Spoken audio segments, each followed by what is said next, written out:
Sweden and Finland signing up to join NATO. I'm sure this will not at all be seen as a provocation by the Russians. No, of course not. A position only an idiot would take. Now, before I get started with this, two things. One, yes, this is a sort of response to Styx, who spoke on this issue before, and while I am a massive fan of Styx, I watch him religiously. Our world does experience very rare phenomenons like great earthquakes, giant tsunamis, shooting stars, and Styx being wrong on absolutely every level. Now, again, nothing against the man, love his content, but he is American, and therefore, naturally, his Achilles heel will always be foreign policy. Which goes to show you never listen to Americans talk about politics outside of their own country. Unless, of course, they happen to have lived or worked in that country they are speaking about, we can make the exception then. Now, I have to establish the premise for my argument here. When it comes to any nation, there are two vital cornerstones of your country's stability: defense and energy. If you happen to outsource these two things to other nations, you are at their mercy. They have influence over you. You see where this is going? If you have any nation who buys a resource that the seller becomes dependent on, and vice versa, and another party joins the fray to muscle in on the seller or the buyer, well, it can cause potential conflict and fiery repercussions. I don't know why the American libertarians hold this pathetically infantile position where they can't seem to understand this worldview. The idea of all nations are sovereign and they can do whatever they want and other nations must respect their wishes out of mutual understanding is an utterly idealistic fantasy. The reason, I think, from my perspective, is again the Americans are a young nation who drown in their own arrogance.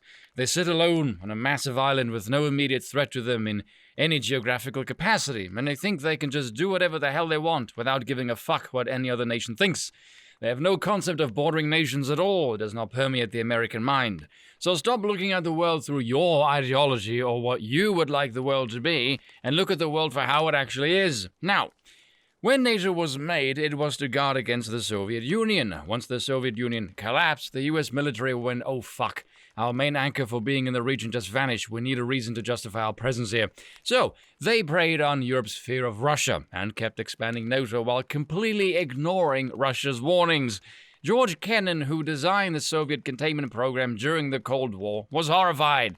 He himself said Russia is going to see this as a threat and react aggressively.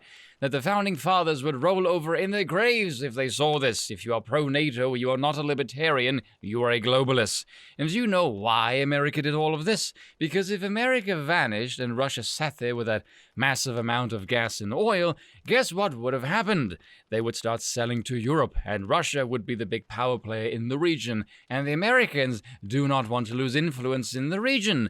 Why was Trump telling people to stop their reliance on Russia? It was to be reliant on American exports so they can maintain power in the region. Fuck's sake, if Russia expressed outrage at the first expansion of NATO back in '99, never mind the Baltic states, of course they are going to react aggressively. Again, Kennan alluded to this. If you march into their sphere of influence and you paint them into a corner, keep kicking them for fucking decades, why on earth are you surprised the Russians are going to react aggressively? You limited their options. And now NATO is fast-tracking one of the largest European countries bordering Russia. Oh, but Russia must respect the sovereignty of the Finns.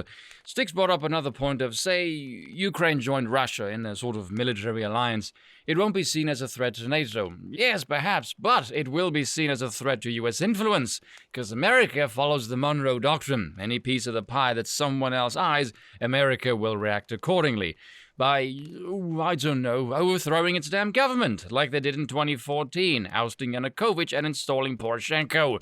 A good question no one seems to want to ask is why was America funneling weapons to Ukraine in the bloody first place? Pray tell, what is its purpose in the region? No one has ever answered this question. I'm going to go with money laundering. And spare me this fucking ridiculous rubbish of, oh, it's about protecting democracy and freedom. You have got to be fucking kidding me. Look at the United States. The US government is a fucking cesspool of corruption. Knocks off dictators, installs puppet regimes, does business with despotic regimes, all for their own interests. Hell, it doesn't even defend its own sovereignty while clamping down on free speech.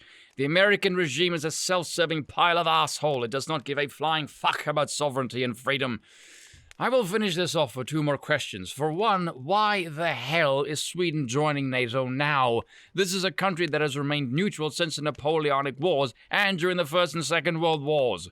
Who on earth thinks the Swedes are in any danger from a threat now? And lastly, here's a question no one in the mainstream media has the stones to ask. If you watch the Western media, all you will see is pro-Ukraine propaganda, how they're blowing stuff up, Russian forces are incurring massive losses, if this is in fact true, and Russia is hemorrhaging resources and military power, they can't even take the Ukrainians. If Russia is indeed on the defensive and on the back foot, then pray tell, why does Ukraine need additional 40 billion, and why on earth would Russia invade more countries? And that's all for today. Until next time.